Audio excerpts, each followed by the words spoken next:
Hello, welcome to the series premiere of Yappy Kiyay, a chat show where we try to make sense of what is happening in the discourse and explain why you should care about it or not. I'm John and am joined by BFF to the pod, Saabria. Hey y'all. Welcome to the podcast, Saabria. It's good to be here. How are you doing today? I am doing well. I'm rested and I'm fed. I feel good. Wonderful. Yes. For a little behind the scenes, we've actually been doing this for a month. We have a lot of raw footage. Yes. That will probably never see the light of day. But probably will, honestly. Maybe one day. Thank you for joining us for the official series premiere.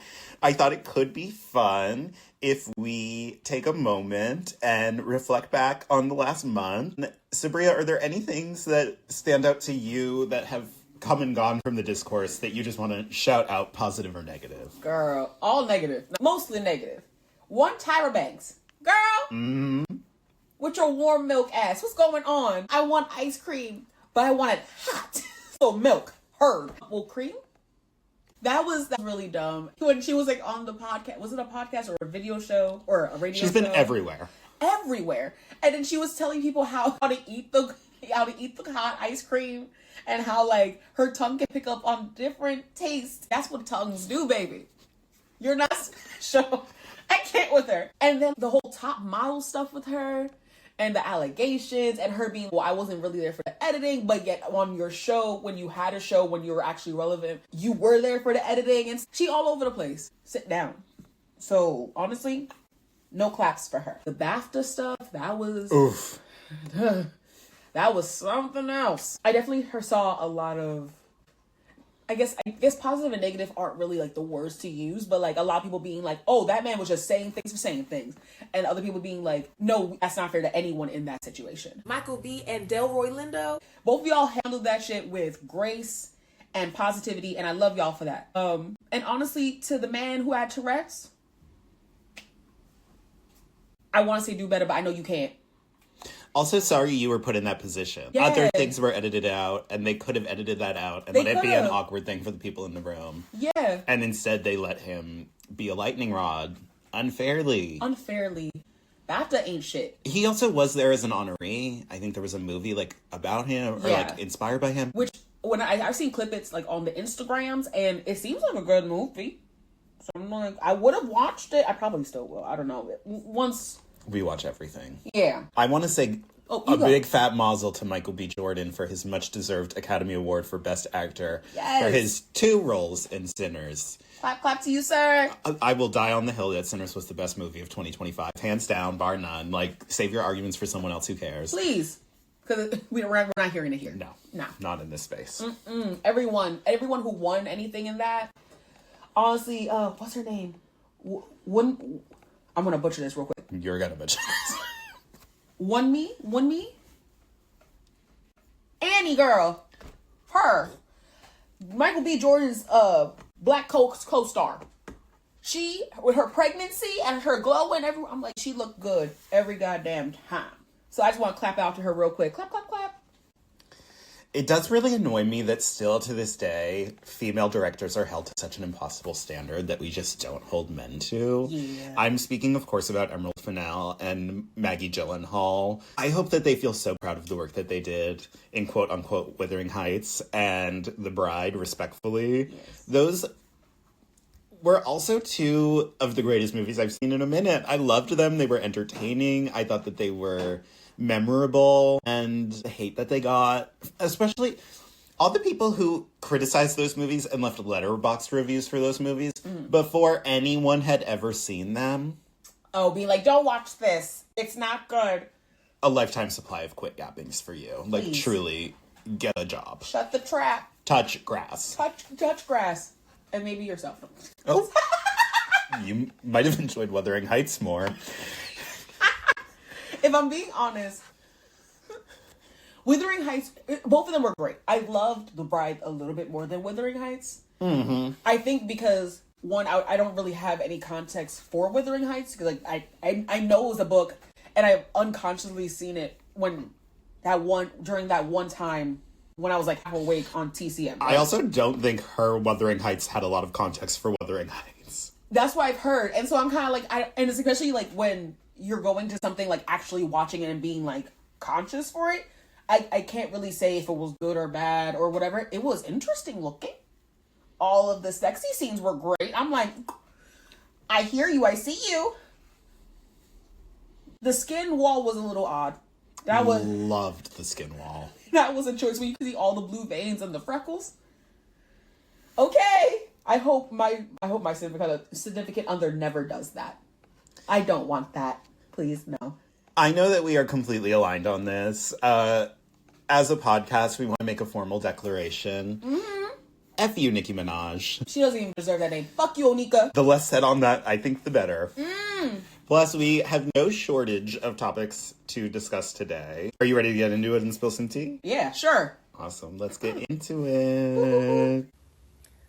Hi, friends. Before we move into the conversation that Sabrina and I are going to have about Taylor Frankie Paul, The Bachelorette, and that infamous video TMZ released last week, I did just want to pop in and issue a trigger warning. The conversation that we're going to have deals with themes of abuse, toxic relationships, harm to young children, generational trauma, destructive parenting, and a lot else. And I especially just want to warn anyone who has somehow avoided seeing the video up to this point. The video is very jarring, very disturbing, and whether or not you have direct experiences with abuse, it's a hard watch, and I would just really consider if it's something that you want to see firsthand or not. Take care. Thanks. Without a shadow of a doubt, the biggest news story this week is that every rose does indeed have its thorn. And just wilts away. The internet was lit on fire last week when, on Thursday, March 19th, a video of the Secret Lives of Mormon Wives star Taylor Frankie Paul was released by TMZ.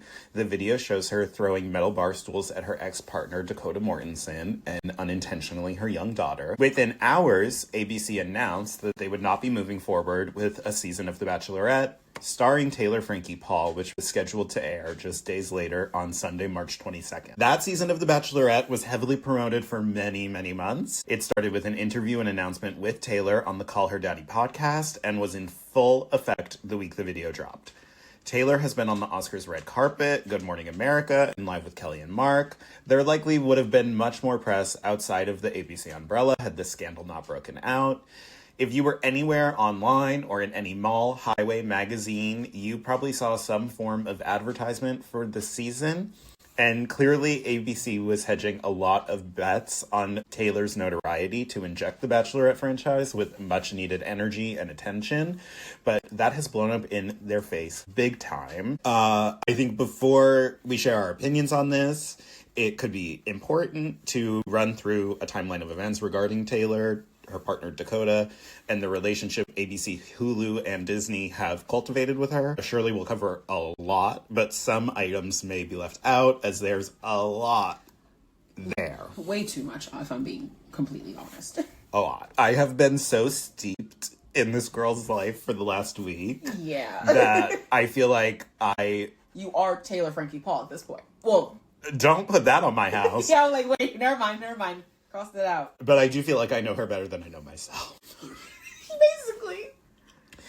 Everything starts with what is now known as the soft swinging scandal. She reveals this in a TikTok. Taylor claims that it was a dynamic where everyone has, hooked up with everyone, but she took things too far and stepped out of bounds, which led to her divorce from her first husband, Tate Paul, the father of her first 2 children. This scandal created a mini buzz on social media and caught the attention of reality television producers naturally. Once filming for what we now know to be Hulu's The Secret Lives of Mormon Wives starts is where our story really starts to unfold. Yes. Because Taylor has shared all of this on social media, she's distant from the other women and just keeping a relatively low profile in general at the start of the series. All the women on this cast denied their participation in the group of couples that were soft swinging and aren't really interested in being associated with Taylor because of this, or so they claim, because they're not too shy to start filming a reality show with her. Exactly. On the show's premiere, we see a lot of the women establishing their relationships with one another and with their husbands and boyfriends. One of the women, Macy, describes their dynamic as a group like it's a content creation house. They just don't live together. We hear about how Taylor initially meets her new boyfriend, Dakota, on Instagram, and how from the jump, they're fighting because she can be dumb when she's drunk. We also learn that Dakota is in recovery and almost died because of fentanyl. They hard launch on TikTok, and Redditors immediately start sharing that Dakota has been with their roommates sexually as recently as last week. In the comments of that TikTok hard launching her relationship, Taylor, Frankie Paul's mother, Liann, Liann. I love how you're always just caught up on that spelling. Mm-hmm. They're from Utah, baby. Like, Macy, you don't talk about Macy's name? Macy is Mayci. I knew a Macy. That was spelled in like Massachusetts that? And wasn't Mormon. No. The Mormon names are something. God bless. God bless. In the comments of that TikTok, her mom comments something like, "Red flag, let your divorce settle," and is upset when Taylor deletes the comment because she was getting so many likes. Taylor knows that her mother will react poorly when she shares with her that she and Dakota are seeing each other more and more, and that she needs to take a pregnancy test that very night. The mother's reaction is a little cuckoo bananas, and she calls Taylor so stupid that she only makes poor choices and always puts their family in a bad situation. This is not unlike other moments seen later in the show, where Taylor's mom, stepdad, and brother can all be kind of judgmental about her issues with Dakota. Yeah. And at times basically force them to keep trying to work out their issues for the betterment of their children. So, in my personal opinion, I think there are clearly a lot of factors related to her family and the failings of Mormonism in general that contribute to some of Taylor's challenges. Yeah. How did you react initially to Taylor and her family? Taylor is just, I don't want to say stupid because that's one of her trigger words, so I don't want to say that. She makes choices that aren't in the behoovement of herself and her family. And it's like Dakota in the first episode, I believe that was the first episode, when she first was meeting up with Dakota and they were going on dates and stuff. And Dakota's like, I can't be around drugs, I can't be around drinking, I'm in recovery. And literally, like, right after that, in her confessional was like, well, I'm going to drink until I get plastered. Paraphrasing, but yeah. It's kind of like, you know your man that you apparently are with can't be around that. And you still insist on doing it. It's like, why make such silly choices? Especially knowing that you have 2 kids that have to look up to you after this. Like, they're going to find this show eventually, whether or not they want to. Hulu might take it off today. Disney might take it off tomorrow. I don't know. But YouTube's still there. There's bootleg websites everywhere. Someone's going to be like, did you know your mom's on this show? All of this has been documented. Numerous people have podcasts. There's no shortage of information describing their dynamic, their conversations about their dynamic. Exactly. So they're going to find out, and that's embarrassing. That conversation is really interesting and almost serves as a thesis statement for everything we're going to talk about today. Yeah. They're talking about the potential of possibly getting remarried. Dakota asks her, do they want to get married in Temple? She says, no, I don't follow any of the rules. I think that's kind of a given at this point. Dakota shares that because he's in recovery, as you mentioned, he cannot be with Taylor if she wants to party. And she says, basically, I mean, don't get me wrong, I thought about all of it. If I'm being honest, it makes me sad to think I can never drink again. I'm like, that sucks for me. It's just something I enjoy in moderation, like a drink out with my friends. She laughs in her confessional about possible problems that this could cause, and that same night, she states her intention of getting fucked up. Yeah. No one's saying that you can't drink ever again. If your partner's being sober, it doesn't mean that you also have to be sober. But it means when you say moderation, you have 1 drink at dinner and you come home not smelling like anything. You know what I'm saying? Like, there has to be compromise to this. And the fact that you're just kind of like, well, that sucks for me. You don't care about him. I suppose you could get into the semantics if he says party and is a glass of wine at dinner partying. But it seems in the scene he is saying, I would prefer if you never drink. And if a person living in recovery is telling you that, that's a decision for you to either say, okay, you're worth that sacrifice, or we're not meant to be together. Yeah. Now, I want to be with you, but I'm still going to do me. And the person in recovery also has a responsibility to say, you're not taking this seriously. You're being flagrant about this in my face. Flagrant. Yes, dictionary words. Woo! Yeah, she just does not take it seriously. She Not doesn't at respect all. his boundary. She really goes on at length in the series about wanting to be heard, wanting to be respected, wanting to be listened to the first time. And she doesn't do that to him. And she doesn't do that to him. She doesn't do that with her mother. She doesn't do that with her girlfriends. Girl. There's a lot. The pilot really establishes everything. Yes. It's all there. It's all there in black and white. None of it takes a degree in therapy. None of it takes a magnifying glass. Nope. None of it really even takes emotional intelligence to be like, that doesn't feel good. She is someone else. She is something else. The series premiere ends in February of 2023 when a heated argument between Taylor and Dakota becomes a physical one. We hear the 911 call from a neighbor reporting concerning behavior, a lot of screaming, a lot of fighting, a garage door like opening and closing. We see police footage of the police arriving on the scene and talking to Dakota and Taylor. Taylor shares that Dakota locked her in the garage, which Dakota justifies because she was beating him. Taylor is drunk. She accuses Dakota of being drunk, and Dakota asserts that he is sober. Dakota shares to the cop at the scene that she was throwing metal chairs at him and that he was scared for his life. Taylor alleges that Dakota pushed her into a wooden thing in the garage, so she threw it at him and peed her pants because she was so afraid. We see the police tell Taylor that she is under arrest for domestic violence. This incident is the video that came out on March 19th. Yes. Just to recap it again, in the video, you see everything from Dakota's perspective. He's filming. He's trying to keep space between him and Taylor. At first, it's hard to get them separated because she's making contact with him. Once they are finally apart, Taylor is screaming at Dakota. She's screaming things like, "This is all your fault." She begins to throw metal bar stools at him from across the room. After the first stool is thrown, Dakota warns Taylor. Her daughter is right there sitting on the couch. Taylor continues to throw a couple of more stools at Dakota. Some of them may or may not have struck the child, who we do hear crying. Police records do indicate that the child was injured by Taylor's actions, but she has denied this publicly many times, including on the Call Her Daddy interview. At the time, Taylor was facing misdemeanor charges of assault, criminal mischief, and commission of domestic violence in the presence of a child, according to a news release from the Harriman Police Department at the time. Taylor pleaded guilty to a felony with a plea deal that would reduce the charge to a misdemeanor in 3 years if she abided by the agreement. The parole period would have ended in August of this year, 2026. Yeah.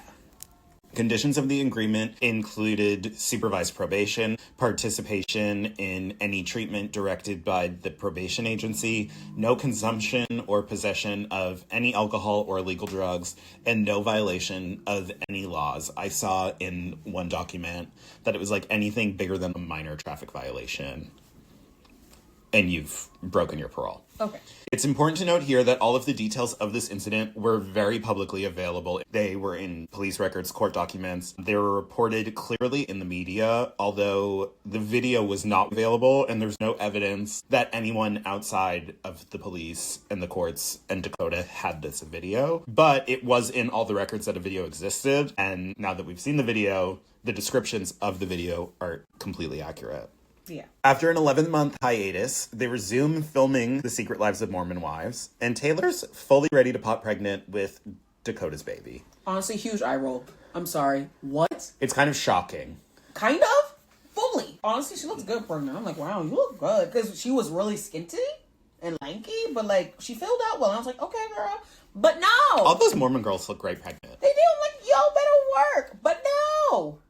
With Dakota's baby, the same bitch that you hit and scratched up and threw 3 stools at while your child was in the same room, baby? Well, Taylor agrees with you at the time. She calls the decision to stay together probably not smart, but it is what it is. No, probably not smart's not good enough for me, babes. You're 29 at that time. Let's say 29, 30 at that time. Like, your frontal lobe's fully developed now. You know what decisions you need to make. You decided to not do that. It is what it is how she answers questions for a lot of this whole thing. It's how she answers questions from her family, in the press. It's how she answers questions from her friends. This is probably the detail where, for me, it's personally the most triggering.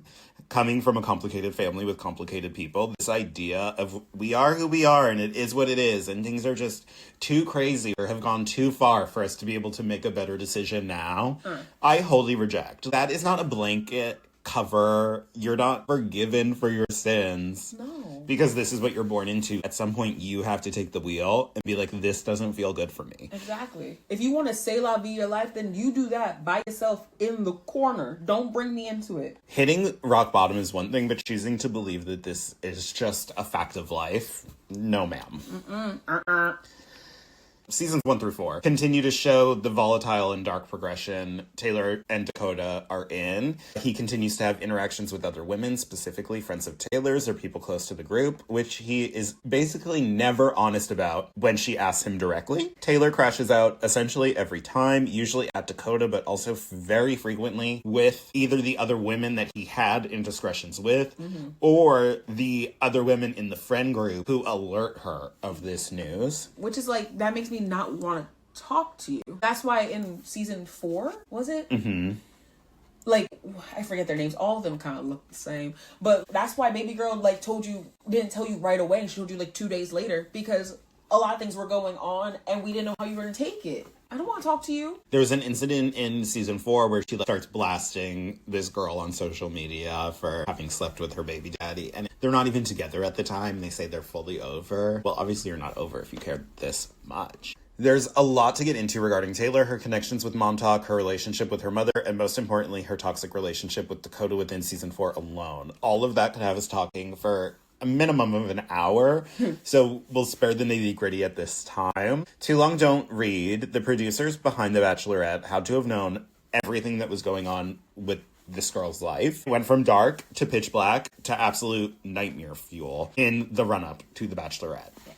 The finale of that season shows Taylor getting ready to depart for The Bachelorette the next day, sleeping with Dakota.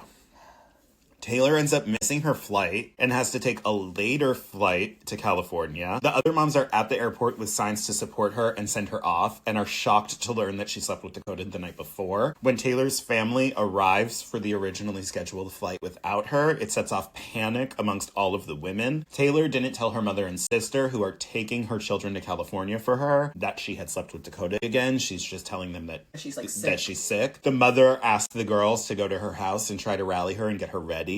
Because she has this big opportunity. They keep saying it's a big opportunity. You committed. The subtext is, Mama, you have a contract you cannot be in breach of. Exactly. This is ABC we're talking about. This isn't some third-rate television show. This is The Bachelorette. Yeah, this is tens of millions, if not hundreds of millions of dollars on the line for this company. And they've chosen you and you've agreed to that responsibility. Yeah.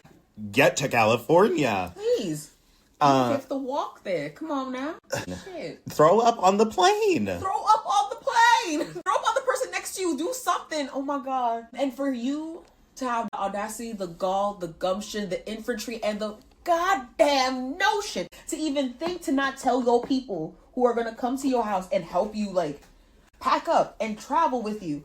Knowing that ABC gave you special accommodation because no one apparently is supposed to be, like, with you on this show. This is you in the bubble of The Bachelorette. Yeah. The fact that, like, you didn't tell anybody and they had to find out from your friend group, Aspen was completely right. She was like, you better get her because I'm not getting her no more. The mother and the sister are completely understandably upset. They're like, why are we here? Why are we supporting you? Why are we pausing our lives to go take care of your kids while you do this? And she says to Mom Talk, she better hope that she has y'all if she doesn't make it to California, because I'm done. Mama's done. We're done. Period. The girls do go to Taylor's house to try to get her ready, but are sent away. Taylor's really put off that they're there. She doesn't get it. She doesn't see the relevancy. She completely deflects the fact that she slept with Dakota. She does eventually get to a flight, and she makes it to California on time. But before she gets on that plane, she has a conversation with Dakota in which he asks her to save her a rose, and she admits that she still loves him. At the very end of the episode, Dakota shares with one of the other moms that Taylor was ovulating and they didn't use protection. The season ends on a cliffhanger of, is Taylor pregnant? Is she not? Is this going to be the first pregnant Bachelorette?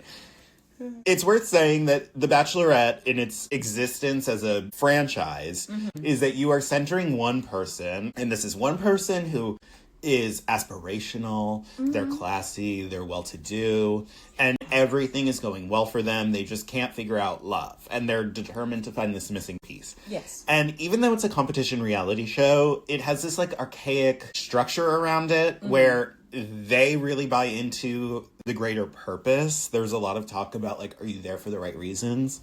Most of them aren't there for the right reasons. Most of them are there for Instagram followers. Yeah. But the audience who cares about it are really supposed to invest in the central figure of the season, that they are deserving of love. Yes. Taylor not that. Yeah. It's also worth mentioning that this is the first time where The Bachelorette has not come from The Bachelor. They do basically all of their casting in-house. So you, for the most part, become The Bachelor or The Bachelorette by being a contestant on the other show.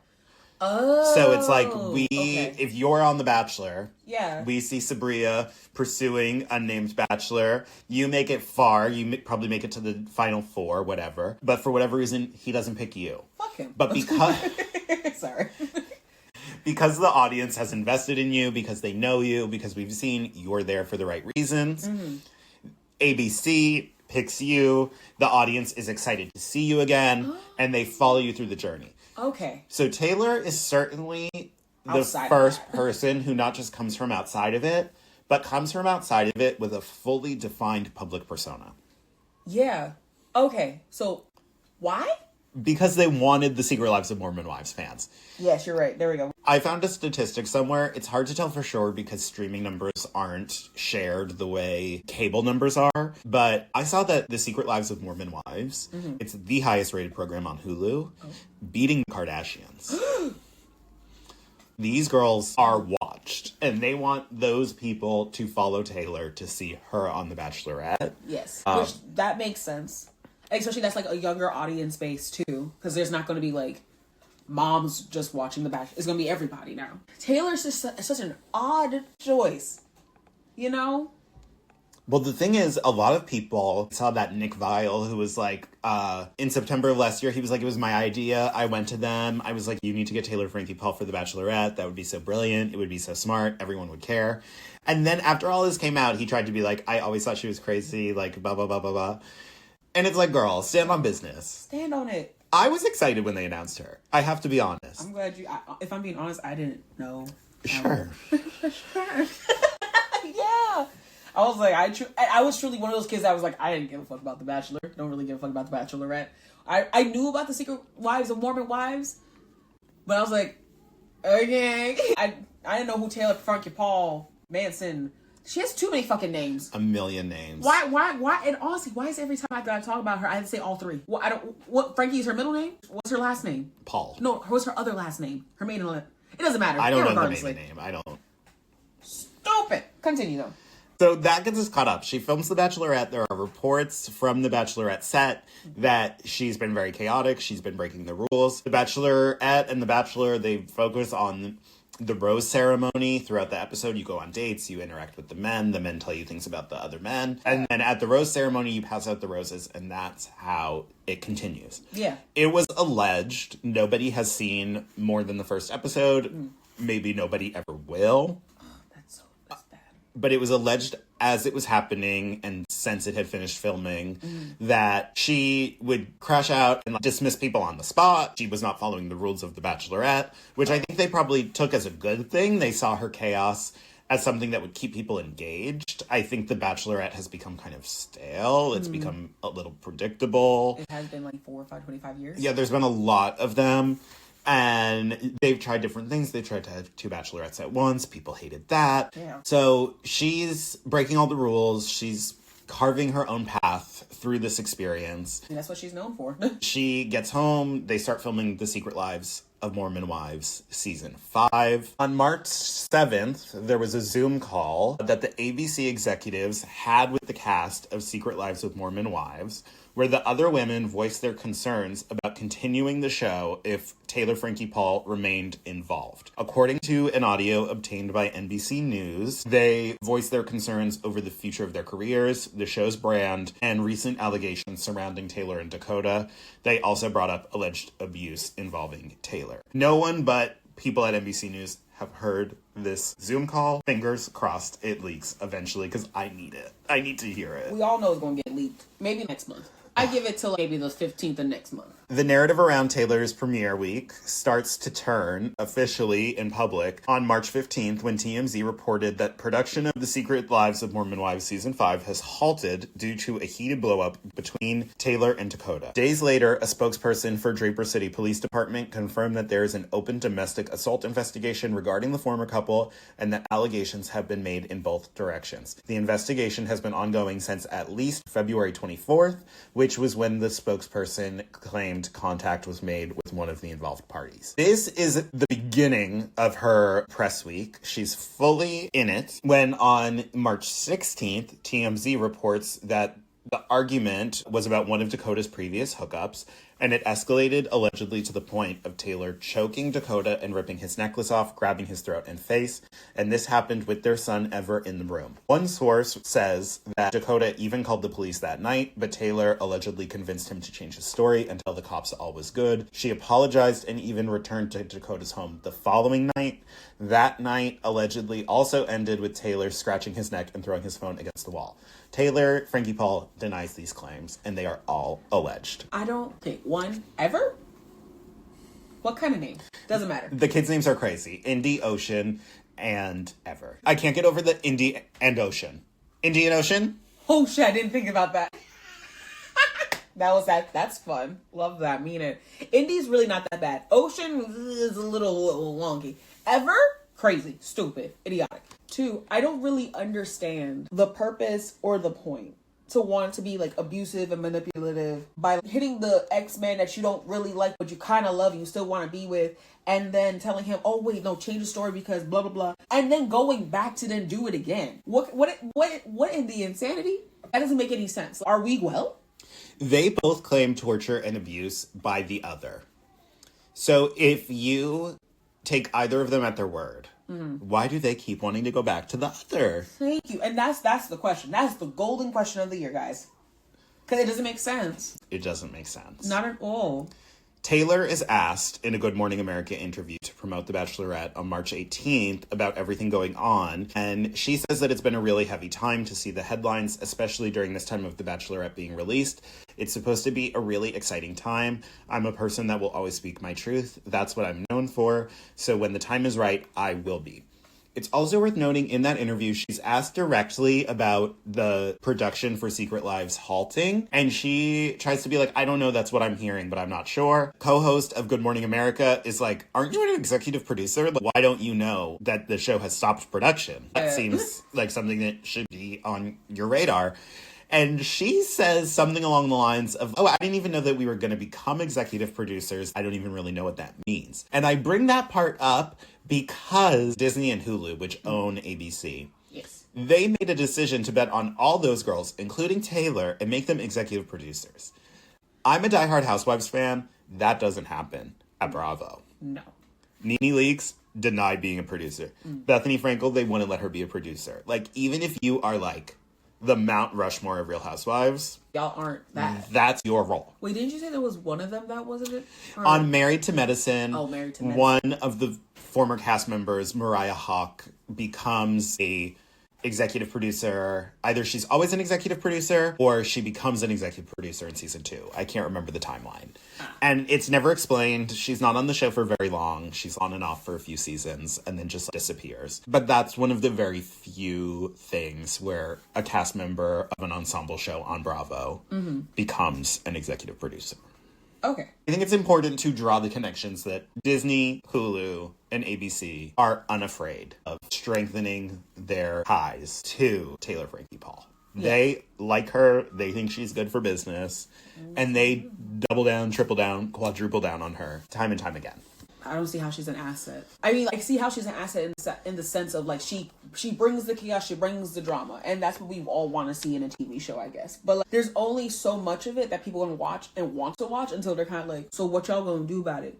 All of us love a redemption story. So honestly, if you like stop the chaos, if you actually see that they're on a break or if they broke up or they actually work it out, that would be great to see, especially knowing that they have 1, maybe 2 kids together. Like, I don't want to keep seeing the chaos. It's been 4 seasons of the same thing. Keep it pushing? People do like the chaos, though, because they keep watching. I mean, true. But I think that's probably because, like, they want to see them. They probably want to see someone come up on top, maybe?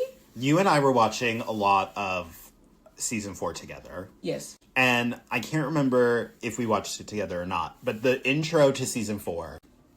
With them coming out the water? No, that's the intro to season 2 where they're all wet for some unknown reason. Hashtag soaking. If you know, you know. Hashtag soaking. The season 4 premiere is them all in blue gowns. And at one point in the group shots, all the women are on one level together. And then Taylor is standing on a swing, hovered above them. Is she Jesus? She's the star. She's that girl. Then make her own show. Well, part of the magic is how she responds to these other women, which is always the case. There's always Carlos King, an executive producer of many reality shows, but most importantly, The Real Housewives of Atlanta, calls it the force multiplier.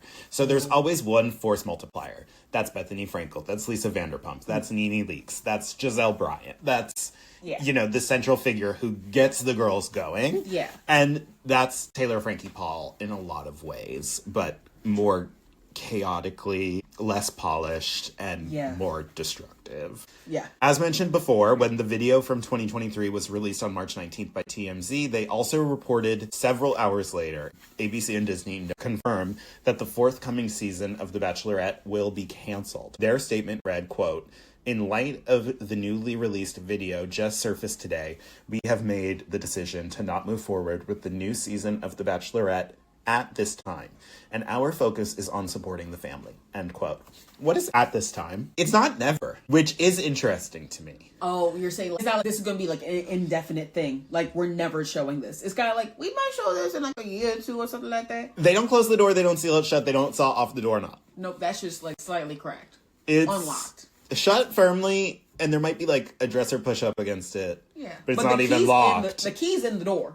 Like, you could turn that if you want to. Some people have been speculating, could this just be dumped onto Hulu? Could this just be dumped onto Disney Plus, whatever? But then what's ABC going to have? They're just going to do another Bachelorette? Like, they just going to move on to another person? Yeah. Or does that franchise die? That's also been a lot of speculation. Honestly, I hope it just dies. It's been 25 years. Some things just need to go. Well, and there's a lot of conversation around that, around, you know, these huge tentpole reality shows, The Bachelor, The Bachelorette, Survivor, Big Brother, American Idol. Shows are not meant to go on forever. Nothing lasts forever. No. And at some point, one of these monumental shows needs to end. It just... Yeah. That's what happens. And unfortunately... And granted, I don't really watch any of these reality shows, but from what I've like seen, kind of heard, it seems like The Bachelor / Bachelorette is that show that is just like at the bottom tier. And as my weakest link girl loves to say, you got to go. Goodbye. Taylor responded to the cancellation through a representative with a statement that read, quote, "Taylor is very grateful for ABC's support as she prioritizes her family's safety and security. After years of silently suffering extensive mental and physical abuse as well as threats of retaliation, Taylor is finally gaining the strength to face her accuser and taking steps to ensure that she and her children are protected from any further harm. There are too many women who are suffering in silence as they survive aggressive, jealous ex-partners who refuse to let them move on with their lives. Taylor has remained silent out of fear of further abuse, retaliation, and public shaming.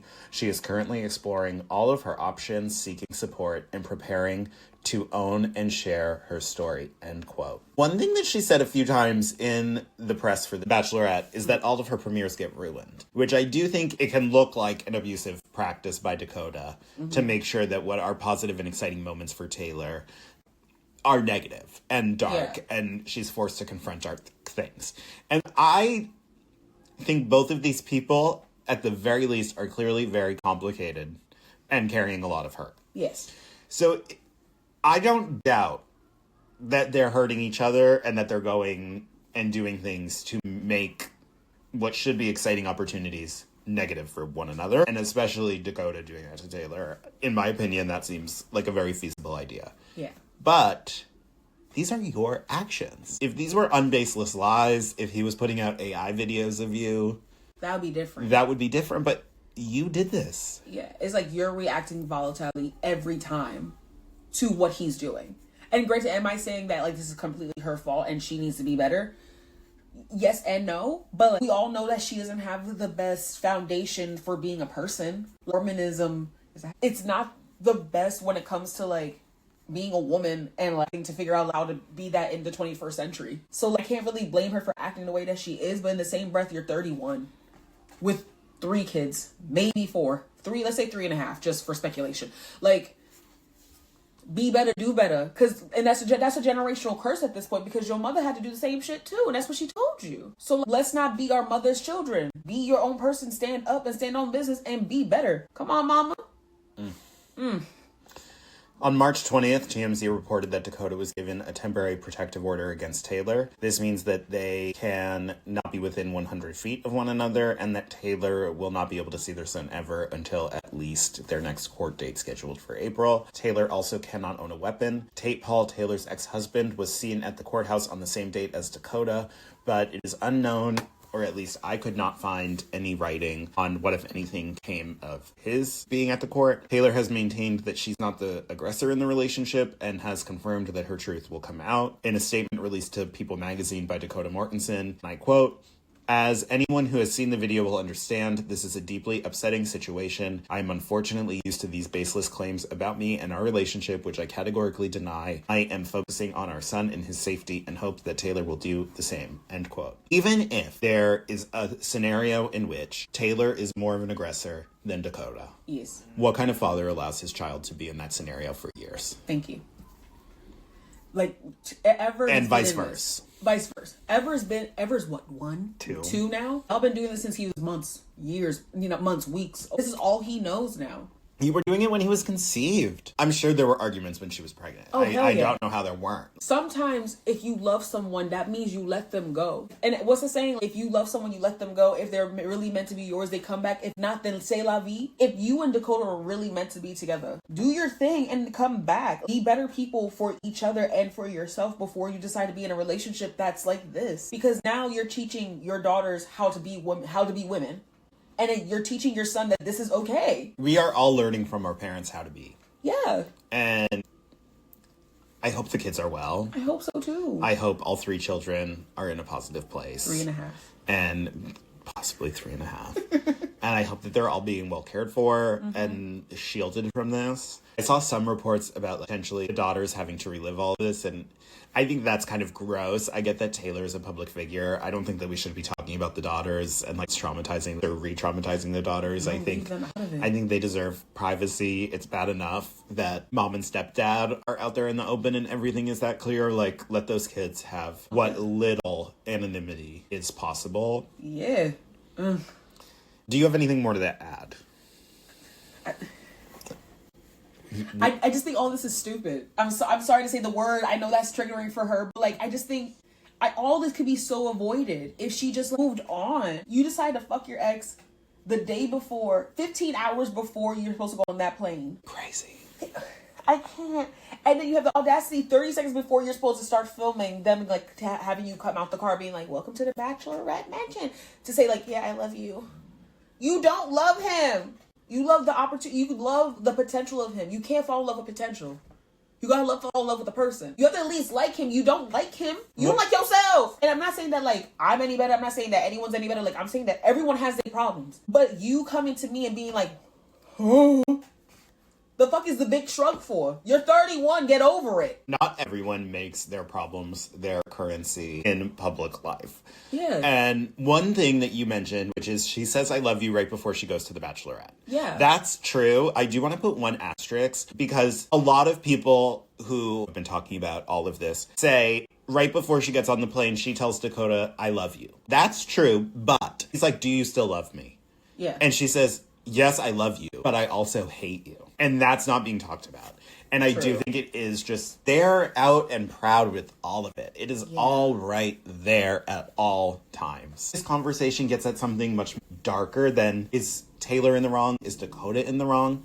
There is a huge corporate entity in Disney that have been profiting off of this and have been exploiting this, and they knew. Had this all come out about her first marriage and she had never talked about it and it had never gone through the courts and there had never been an arrest, fine. Why did she lie and hide it? Yeah. She never did.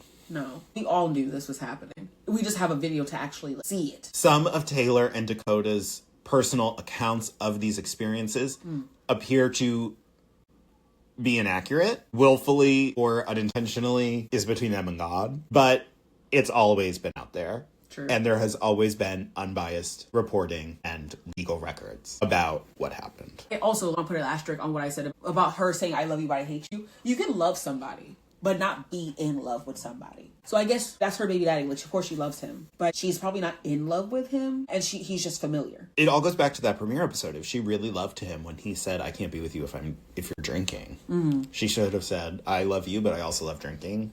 So I'm gonna... And so I think we should go separate ways. Yeah. That's love. That's love. Not you being like, well, I'm gonna do me and you do you, and then I guess we'll meet in the middle never? We'll just keep clashing about it for eternity. Yeah. It's a match made in hell.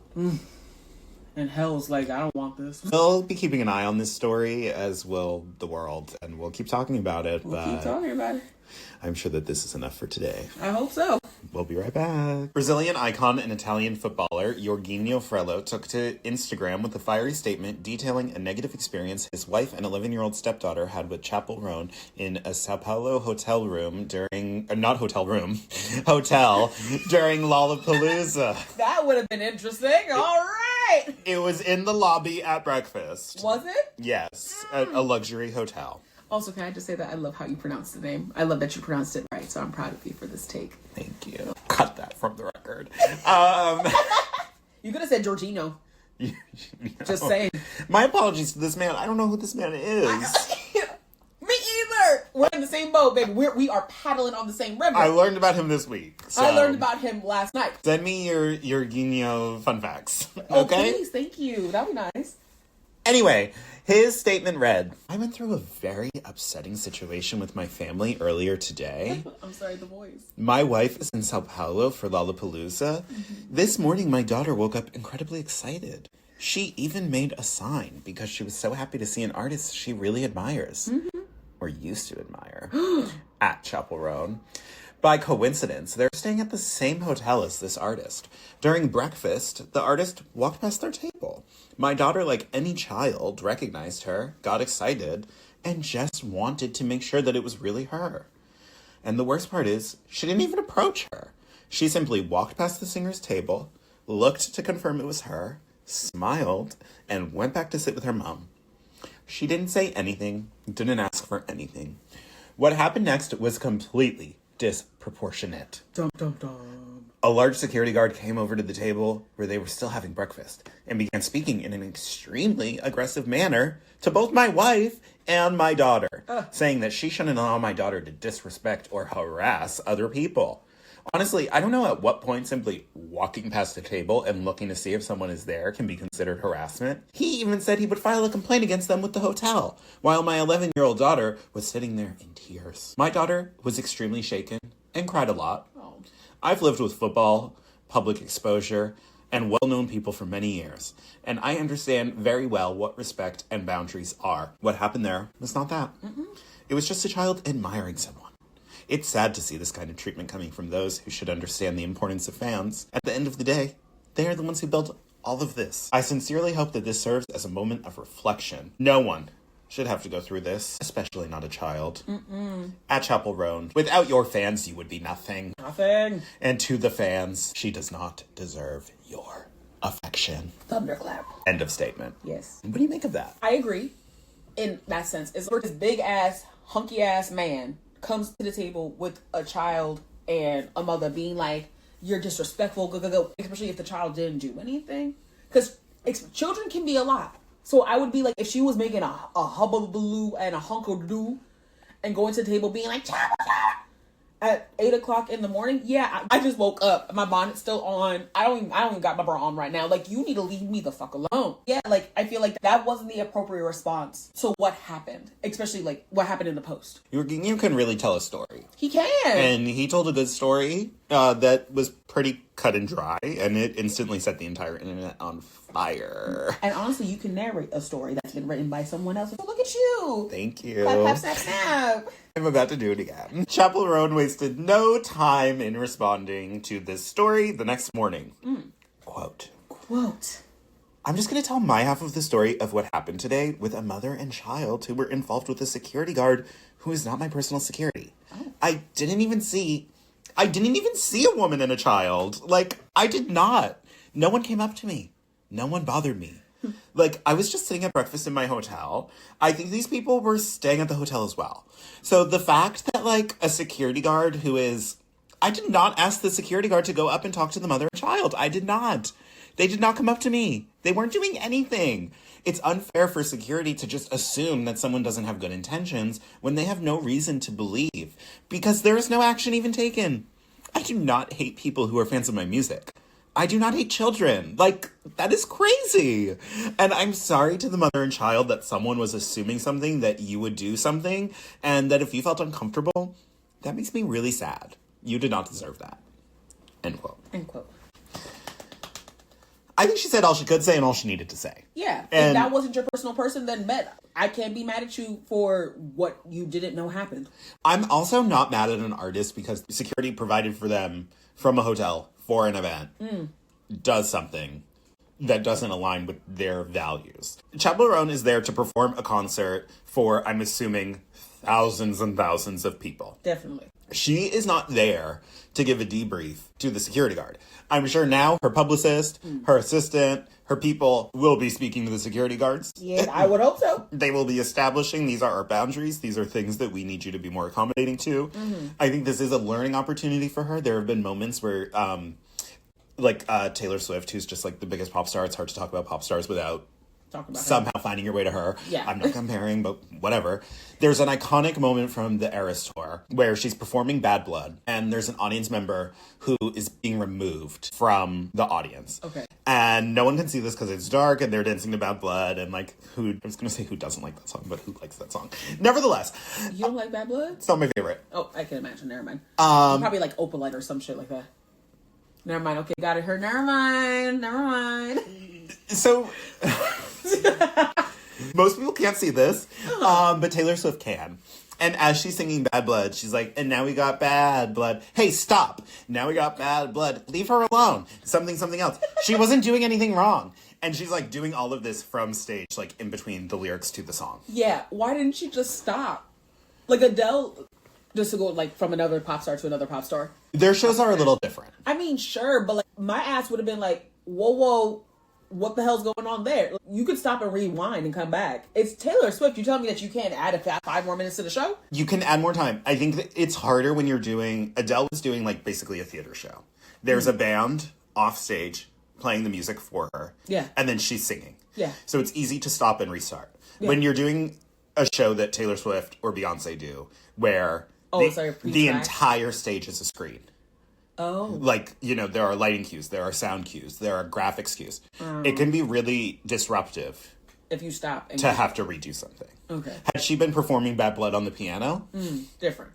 Cursed. But had she been performing Bad Blood on the piano? Yeah. Then she can stop and restart on the piano. Okay. But I'm assuming it's really hard to get the flamethrowers back up and running. Figure it out. No, I'm kidding. You can figure that out, but not in the moment. Yeah. So I'm sure Chappell has learned... Be more aware of your security and how they're treating your fans, and that is important to a degree. Yeah.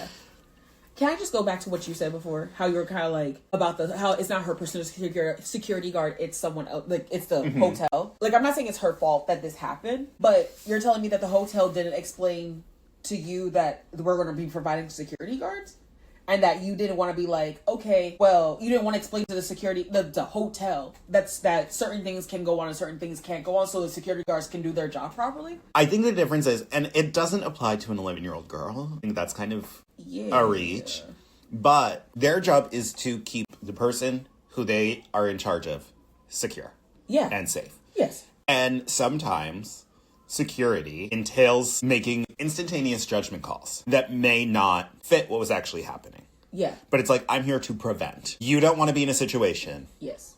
where someone runs up and hugs Chappell Roan. It's better to stop them and then be like, oh, you're just walking to your table. Okay, please continue. So sorry. Than to have a regret that you didn't do something. Which I get. I think it's worth noting, we've heard from everyone and their mother about this topic, except for the security guard, who's like the only person left that I want to hear from. Right, where's he at? But I do get, His job was to keep her safe. We're like 2 minutes too late. The baby girl already sat down eating her watermelon, baby. Like, why, after the fact, come to my table and berate an 11-year-old? I wonder, too, was the 11-year-old, like, sitting with her head turned back? Like, was she watching Chappell Roan? Like, was there... She's 11! She's 11. Let her watch Chappell Roan. I would be like, oh my God, it's Chappell... If I was a Chappell Roan fan like that, I'd be like, oh my God, it's her. Yeah, it's a celebrity. If I saw Alicia Keys at my table right now, I'd have been like, oh my God, it's her. Not very often, but, like, every once in a blue moon, we'll, like, go to Nicole, which is, like, a very famous pizza restaurant in Brooklyn, and a place where Jay-Z and Beyonce have gone to a lot. And we've had the hypothetical conversation of, like, oh my God, what if Beyonce was there?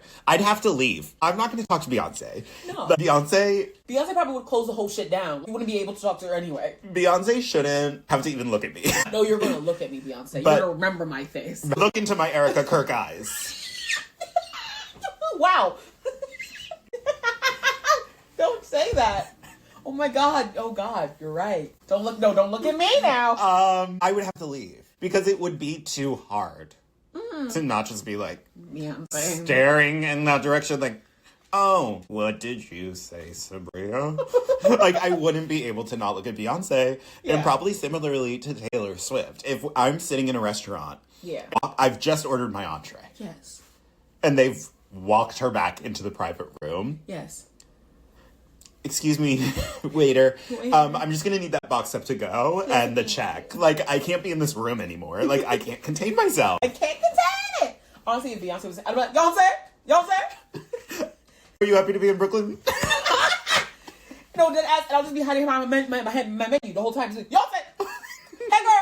Like, that's it. Like, I guess I don't really have, like, that celebrity. What is it? Like, admiration? Yeah. I've seen celebrities on the street before. I've seen people like Manhattan. There was someone where I was like, oh my God, it's you. And I looked at him. He looked at me. And I was like, I smiled at him and I walked away. And I fangirled inside. Fangirl inside. I'm really bad at recognizing people on the street. I mean, who's good at that? I noticed like halfway down the block. Like, they've already passed. There was one time I walked past Andrew Rannells in front of the Barnes & Noble Union Square. Was like, why do I know his face? Gay Broadway, Book of Mormon. No, yeah, I was like, the name was like there. Yeah. Oh, see him, I would have been same thing. I'd probably been like, maybe. There was one time I was stopped dead in my tracks. I saw Stephen King like across the street, like across Montague Street. He was like leaving an event, and he was like getting into a car, and just like seeing him from across the street, like that was a face where I was like, holy shit, that's Stephen fucking King. And I definitely like froze. It was just like Mela Gabe, like eyes, Erica Kirk eyes staring at Stephen motherfucking King. Exactly. There Celebrities. Was one time within a few years of Breaking Bad ending, I was walking around downtown Manhattan. We were like near Pace, and I see a group of, I was young then, in peace. Rest in peace to your youth. I see a group of other young men who are like clearly straight walking towards me, which was a little intimidating. Are you saying that straightness has a look? If the bad shoe fits. They all are like muttering to me, which I just, because I've like been bullied my whole life, assumed was like the F slur. It wasn't. And they're saying something to me and I'm like, I recognize these words. What do they mean? And finally I walk past a car as someone's getting in a car and I'm like, I know that person. And I continue to walk past. Oh my God. They drive away. They like roll down the window. They wave goodbye. Yes. As the window's rolling back up, I finally hear the words they were saying. And it was Bryan Cranston. I'm like, that's a Walter White. Oh my God. Not you seeing Walter White and not knowing who the fuck Walter White was. It was crazy. I was like, what is wrong with my brain? There was also my other favorite celebrity Reddit. And we'll move on with the topic. Sorry for all of this. No, but we love a tangent. I'm walking through Soho reading a book. Yes. Which I want to do. It is just walking the streets, reading a physical book. I don't understand how you honestly look. John is infamous of just like looking down at their phone, at the book, at the shoelace. And it's like, how do you do that? Easily. No! I can barely walk looking straight, let alone looking down. Like, continue though. So I'm reading one of the best autobiographies of all time, Barbara Walters' Audition. If you've never read it, read it. I have on good authority. Shout out to Whitney. That the audiobook is equally as good for people who don't like to read. But I'm reading Barbara's biography, and it was specifically a moment where she's recounting having an active miscarriage. Oh, wow. And I am like walking past a door, and a tall person walks out right behind me. and I hear them speaking, and I'm like, I know that voice. Why do I know that voice? Oh, God. So finally, I, like, turn around, and it's in full drag Trixie Mattel. Like, wig, heels, outfit, sparkles, purple. Fucking Mattel? Yes. And like, recognized... How tall is she? Tall. In the heels, like, tall. Gigantic. Okay. Yeah, glam is on. I would scream. Oh. Yeah, it was just like, again, I was like, why did I recognize you by your voice? Yeah. And also, how did I miss you in full drag? Like... Yeah, she's kind of hard to miss. So, I could be a little dense. Oh, just a little bit, but we love you for that. I probably would notice Chappell Roan. And had I been 11 and it had been like Miley Cyrus in a blonde wig, you better fucking believe I'm walking back and forth past that table like, I need to see Hannah Montana. Like, oh my God, I dropped my spoon 17 times. Yeah, it's Hannah motherfucking Tana. Honestly, like, a cheetah girl would have made me lose my mind. Oh my God. It doesn't even need to be Raven. Like, yes, if Sabrina Bryan, I would have been like, oh my God, it's you, bitch. Yeah. So, a man, who I would not recognize by appearance or voice, the mayor of Rio de Janeiro, Edward Cavaliere, gave his 2 cents on X about the Frello versus Roan situation. You didn't want to say his first name again? Leave me alone. Quote, I mean, as long as I am in charge of our city, this young lady at Chappell Roan will never perform at Todo Mundo no Rio. I doubt that Shakira _ Brazil would do that. By the way, at Frello Yorginho, your little one is already the guest of honor from the organization in May. End quote. End quote. That's what the claps were. That was the end quote. The mother of the child, Catherine Harding, also released a 6-minute statement, which, for my own piece, won't read. In this statement, she mispronounced Chappell's name, Chappell, affirmed that the security guard did not work for the hotel and was with Chappell specifically. She acknowledged that she didn't know if the guard was acting on a direct order, but he is representing Chappell Roan either way, and that is important for her to notice. She explains the story in greater detail. She points out that Chappell Roan looks different when not in costume, which is such lame shade to me. Mm-hmm. Like, duh, of course a pop star looks different when not in full glam and get up and on stage and lit up and just like eating a grapefruit at breakfast.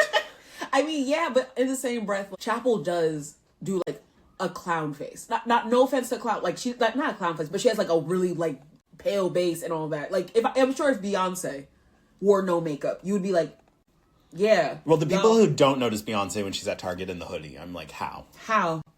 Like, Beyonce has an aura around her that's just, like, golden and it's, like, 2 feet away. Like, I know Beyonce when Beyonce's there. One, you know there's a security guard on either end keeping that aisle free. Hell so yeah. If I walk past a woman with a hood up over her face and she's standing alone in an aisle at a busy Target. And she got a fat ass, I know that's Beyonce.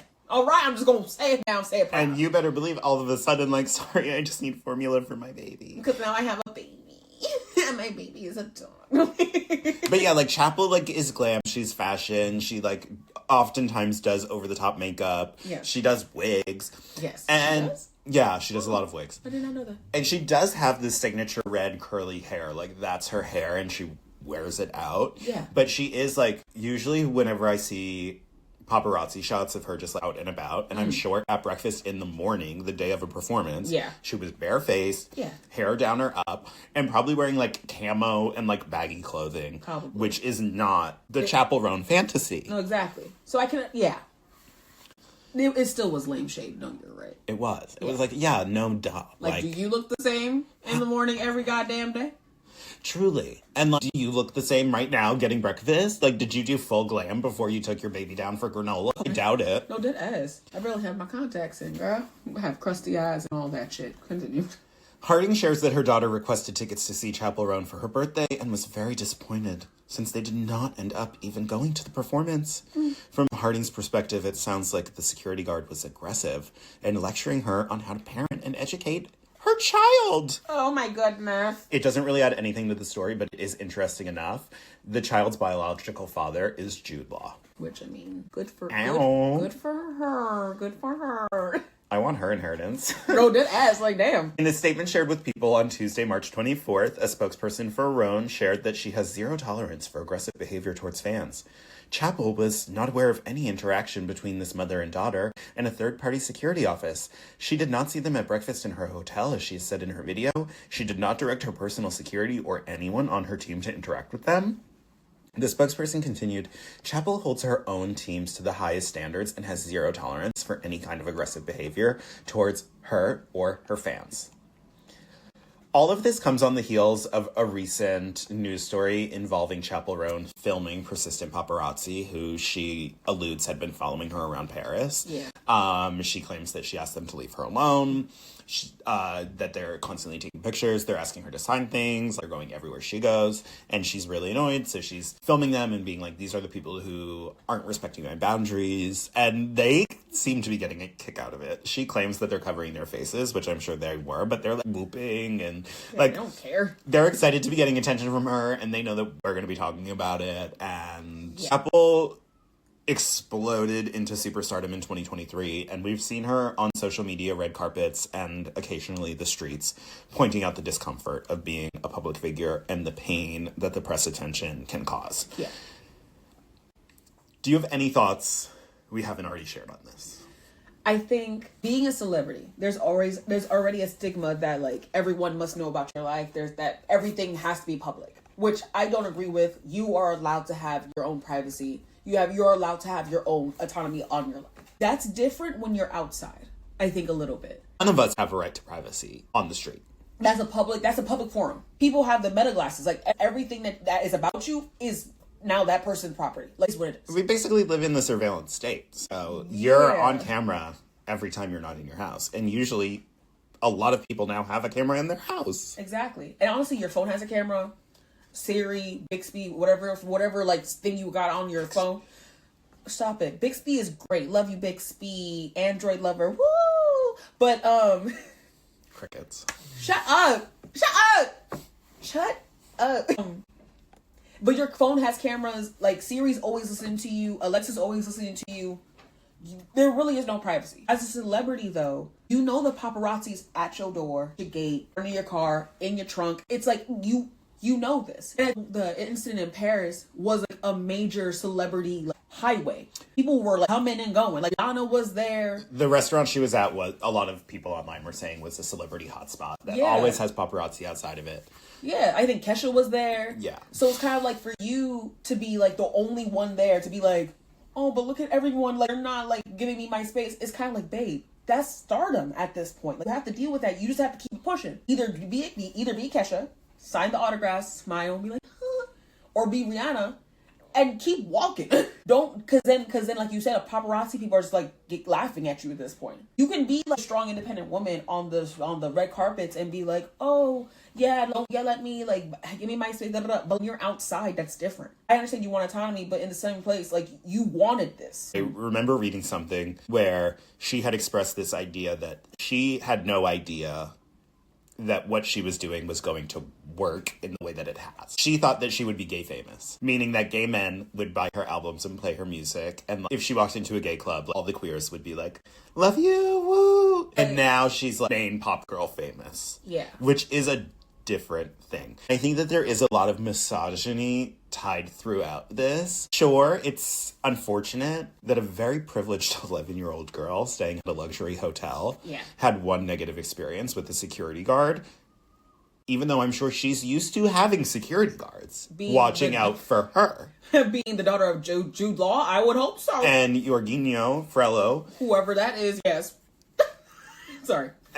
So there's that, where it sucks for her. I don't want a child to feel badly ever. No. But meanwhile, in the culture, you have Shia LaBeouf getting into fights in New Orleans. You have him sitting on a cafe in Italy, cursing at a woman who's just sitting there stoically looking away, minding her own business. Where is all the smoke for him? You have male celebrities coming out left and right, voicing their criticisms of her. One, this girl has had fame for 2.5 years. She went from being a nobody to being like one of the most recognizable people in music. Yeah. That's a lot of pressure. I don't think anyone would respond super well to that.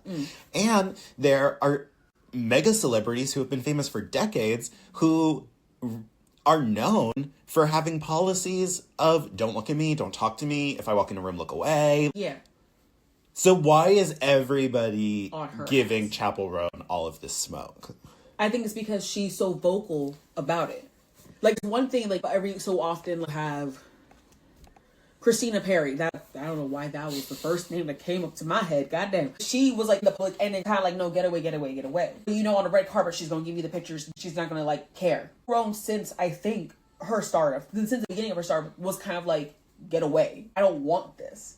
Yet you're still here. If you want to be a gay pop star, like, do your thing, baby. But, like, I don't know how to explain it. Like, don't be here anymore. You know, like, there's a lot of people who have dropped off of, like, the main music media streaming, whatever. Kate Bush, Bjork. And they're still doing music. They're just probably doing very niche music.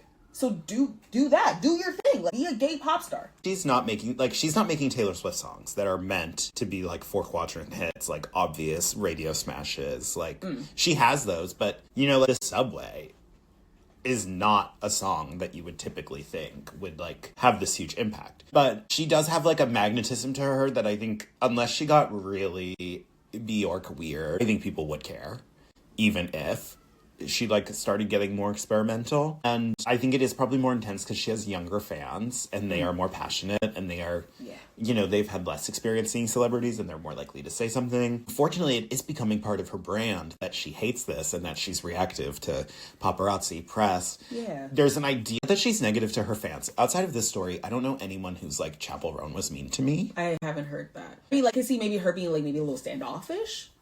But like, that's also, I think, just in the umbrella of kind of like, I'm outside being Kaylee? I don't even know. What, like, the K word. Her government name. Her government name. Like, leave me alone. Like, if she was in Chappell, then her, but I'm not, so leave me alone. I can get that.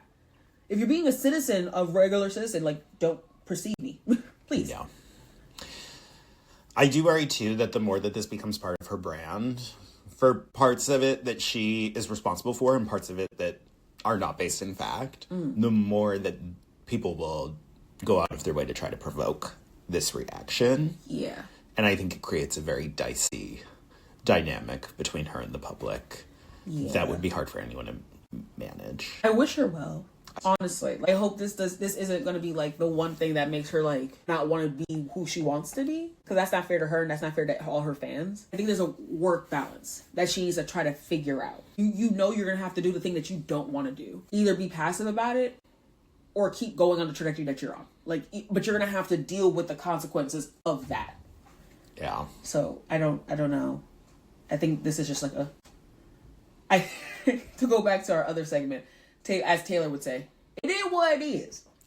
A little differently, but you're right. I mean, you know, we can call it out. We should call it out that, like, our society has a problem with women, especially famous women in music who are extremely successful.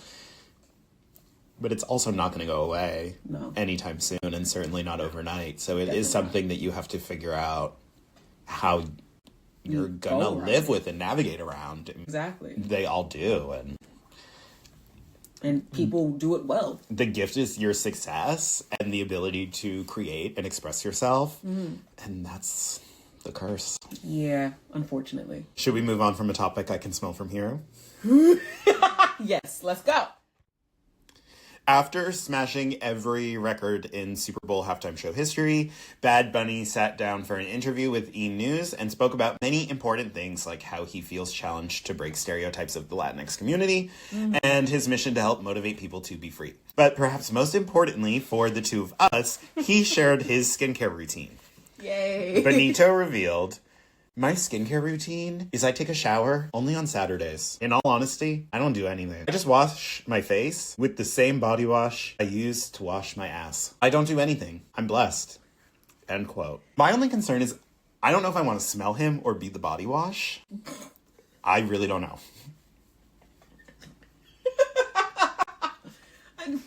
No. Any reactions? You live in such a humid climate. Humid, sweat. Like, if Puerto Rico is... I've never been to Puerto Rico. But if Puerto Rico is anything like Jamaica... Ew! It's humid, it's mucky, it's hot. Your balls are sweating, bro. Like, how the hell you just... And honestly, men are weird. Like, y'all are weird. most men only use like a 4-in-1 body wash anyway to do their taxes, to wash their balls, to brush their teeth, and to do something else. For me to hear that he uses the same thing to wash his face, that's not surprising. So the surprising thing is that you only wash yourself on Saturdays. Not even on God's day you wash your ass, bro. Now God's upset. I'd be upset. And then honestly, if that was the case, was he smelling good for the Super Bowl? People were on him. His dick was just whoop, whoop everywhere. So you just telling me this wafts of the smell was just coming off. Whoo, whoo, and just hitting people in the face. I know your mom, Mama Benito, is upset that you said that out loud in public. Now she's embarrassed and I hope her chancla hits you right in the forehead whenever it happens. That may be your mama's reaction. That's not yours. I would just like to thank you for your service. Carry on. Regretfully, we're nearing the end of the show. Oh my goodness. But we're at our favorite part. Where we decide who needs to quit yapping or who needs to keep yapping. Yeah. Every week, one of us will make a determination based off something that we saw out there in the world. Mm-hmm. And we will either celebrate someone and encourage them to keep on yapping. Yep. Or we will say, sit down and quit yapping. Mm-hmm. I'm going to go first this week. Age before beauty, yes. Don't even get me started. Miss 31. Mm-hmm. All right. Jessica Setta of the Pussycat Dolls on the Maverick Approach podcast. I had to Google what this podcast was. It's an alternative news podcast.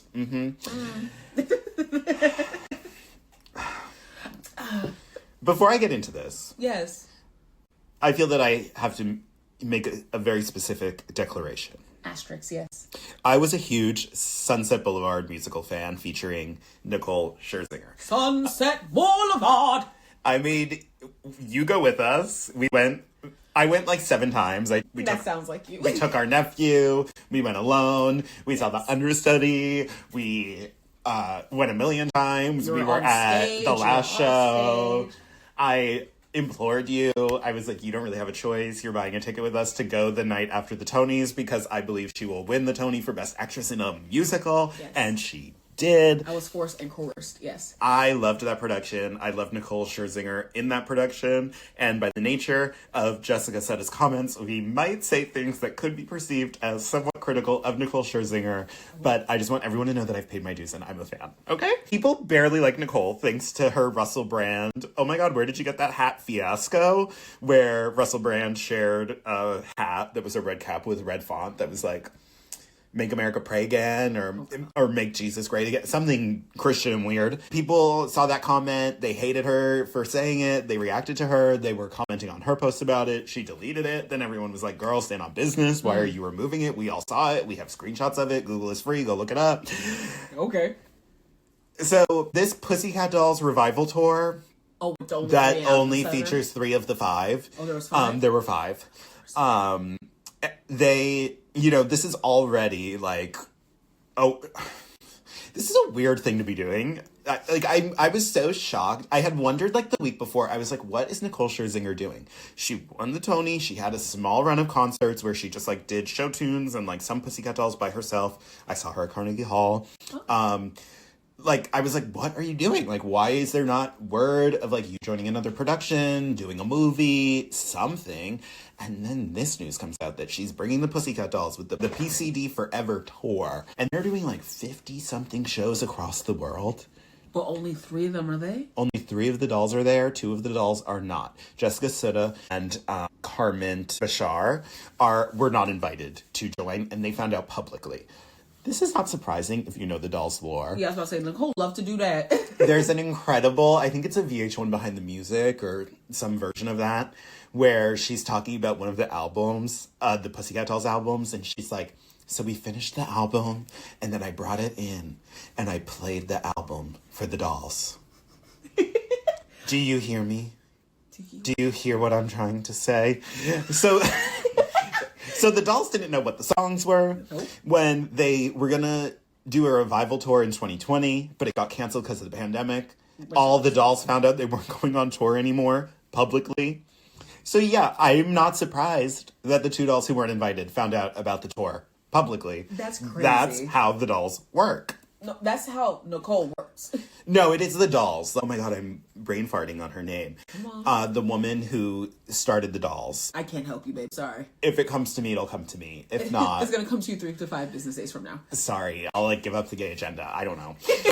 Your wrists have to go straight now. They are firm.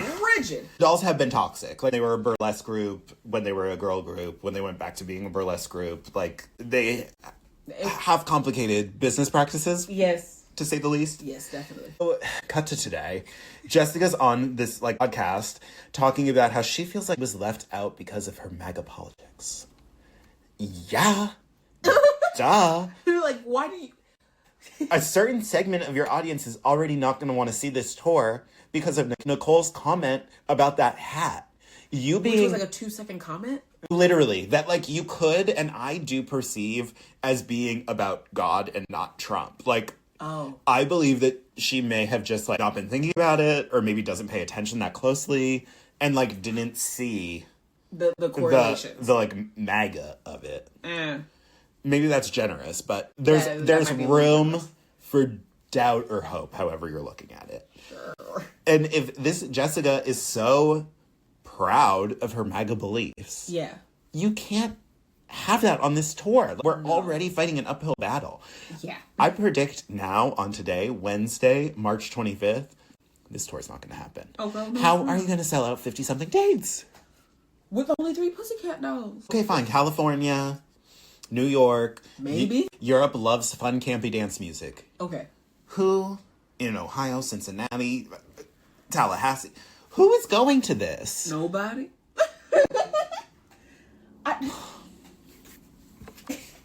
I feel like you're right. She should have just stayed at show tune. She should have done another production. She was really good at Sunset Boulevard. So I feel like she should have kept doing that.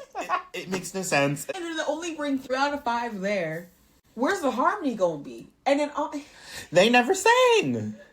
So it's gonna be you and your backup dancers. Yeah, they were just there to dance. Love that. Mean it for you. Yeah, no one's going. You're gonna feel it's gonna be maybe a little bit more than Melania's movie premiere. I think they'll sell more than that. I mean, that made like $5s of dollars. Did it? I think PCD Forever can at least make $10s of dollars. She's hilarious. I'm obsessed. It's so, like, it's how I want it to be. There's an incredible clip. She's on the Today Show, and she's asked about why only 3 of the dolls are on tour. Yes. And I'm going to paraphrase, but she essentially is like, we, as individuals, who are people, it's crazy, who are alive today, yes, as women today, stop speaking all. It's funny because, like, that's exactly how she talks. You, like, see the moment a minute later when she, like, gives the PR canned response. That's what I was supposed to say. Once a doll, always a doll. Oh my god. Nicole Scherzinger. I can't. Slinging your patch, big slasher. If you're gonna cry about any of the forgotten dolls before we move on to find out who you're quitting or keeping yapping today, yes, cry for Carmen Bashar, who wasn't invited and follows Michelle Obama and AOC on Instagram. I want justice for Carmen. Why wasn't she there? All right now. Silly. Saabria, let us have it. Oh god. Mine's is a little bit more not fun, unfortunately. Thankfully we ended with you. Mine's is about everyone who still thinks America is great. Like, it's not. Who are we? We're not. I was on Instagram today, doom scrolling, and the woman in the video said our debt was 41 trillion. Trillion with a T. Not billion with a B, not million with an M. Trillion with a T. Dollars. Granted, I looked it up. It's more like 39, but it's going up. So I'm sure by now, if I check, it's probably gonna be 41. I think they said that $1 billion of that was going to the Iran war. A day. A day. But yeah, we have no free healthcare. Schools are shit. Kids can't learn. You realize kids can't read, they can't write, they can't comprehend. Hospitals are down. Nurses don't give a fuck. We can't even go on airplanes because TSA ain't paying nobody. You have ICE in the airports doing jack fucking shit, bro. Fuck them. I'm pissed. But like, they doing jack shit, getting paid for how much? For nothing. While we're all wallowing because I can't buy bananas because bananas are $30 a head. Like, I'm confused, bro. Can't pay rent. Gotta like choose between food and light. We're gonna have another apocalypse. I'm gonna go to Jamaica. I'm gonna live on the land. We're gonna have a house. It's gonna be great. Do we have land? I think we have land in Jamaica. Oh my God, we can do this, John. You have land? Not me personally. I think my grandmother. Maybe. I'm sure someone lives. I think Aunt Hetty still live on the mountain or something like that. I can't remember. Regardless, we're gonna figure it out. Apologies to Aunt Hetty if not. We love you, girl. Or is it Aunt Queen? I truly can't remember. I haven't seen them in years, so I love both of y'all to the death of me. Like, oh, great people. Going back to the conversation, I'm gonna move to Jamaica. I can't do this shit no more. I want some Highland cows, and I also want like coconut jelly. So we gotta figure it out. All so right. Quit yapping. All right, Grandma. Let's get you to bed. Thank you, cause baby, I'm tired. Thank you to anyone who listens to this. Appreciate you. We love you. Yeah, our two views is just gonna be us too. Oh, if you think I'm only listening to this once. Oh my God. Oh my God, that would be silly. Have any closing remarks, statements, questions, comments, concerns? No, just thank you, gratitude. Everybody go grab a bowl of Fruity Pebbles and we'll see you next week. Bye. Bye.